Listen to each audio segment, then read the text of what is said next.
नमस्कार, मैं संजय आनोर छत्रपति संभाजीनगर से।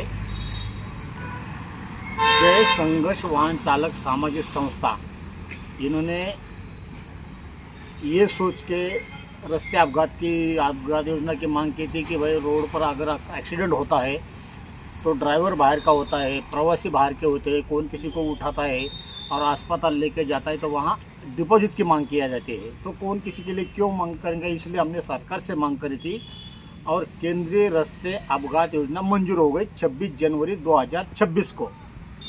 बात को ध्यान से रखिए कि बहुत सारे अस्पताल वाले एक्सीडेंट हुए बाद मरीजों को भर्ती करना नाकार रहे हैं, लेकिन ये आपका हक है, ये आपका अधिकार है।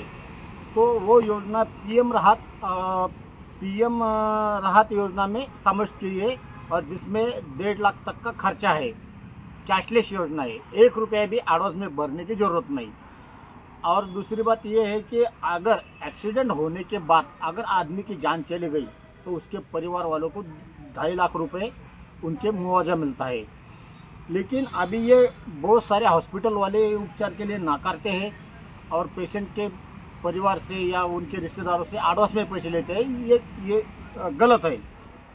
और वो सरकार की योजना क्या है कि गोल्डन आवर में, यानी कि 1 घंटे के पहले उसमें ये उपचार मिलना चाहिए कि जिस कारण उसकी जान बच जाए। लेकिन हो रहा है क्या कि जो भी पुलिस वाले हो या सामान्य लोग हो, उनको ये जानकारी नहीं होने के कारण, एम्बुलेंस के ड्राइवर को भी ये जानकारी नहीं है, तो उठाते पेशेंट सरकारी अस्पताल तक लेके जाते हैं, फिर वो कितना भी दूरी पर क्यों ना हो।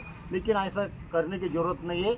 जहाँ पर एक्सीडेंट होता है उसके पास में जो भी कोई बड़ा अस्पताल होता है वहाँ पर आप मरीज को भर्ती कर सकते हैं और उसके कैशलेस सुविधा के कारण हॉस्पिटल को खर्चा सरकार की ओर से मिल जाता है। और उसमें ऐसा कोई नहीं है कि गंभीर ही बहुत ही यानी कि जानलेवा ये जख्म हो जाए। छोटा बड़ा भी एक्सीडेंट हो गया तो भी उसमें ये राहत मिल सकती है। और इस योजना के तहत किसी भी कागज़ की ज़रूरत नहीं है, किसी भी पहचान पत्र की ज़रूरत नहीं है, आप सीधा भर्ती कर सकते हैं। और जो भी आदमी भर्ती कर सकता है और उसके अगर पुलिस डिपार्टमेंट में या आरोग्य विभाग में अगर नोट करते तो वो भर्ती करने वाले को वो सरकार की ओर से 25,000 का इनाम है। ये भी बात प्रसार माध्यमों ने छुपा के रखी है, ये बताई नहीं है, लेकिन ये बहुत महत्वपूर्ण बात है। तो इसलिए इस योजना का ज़्यादा प्रचार प्रसार होना चाहिए, जिस कारण लोगों की जान बचे। धन्यवाद। जय हिंद, जय महाराष्ट्र।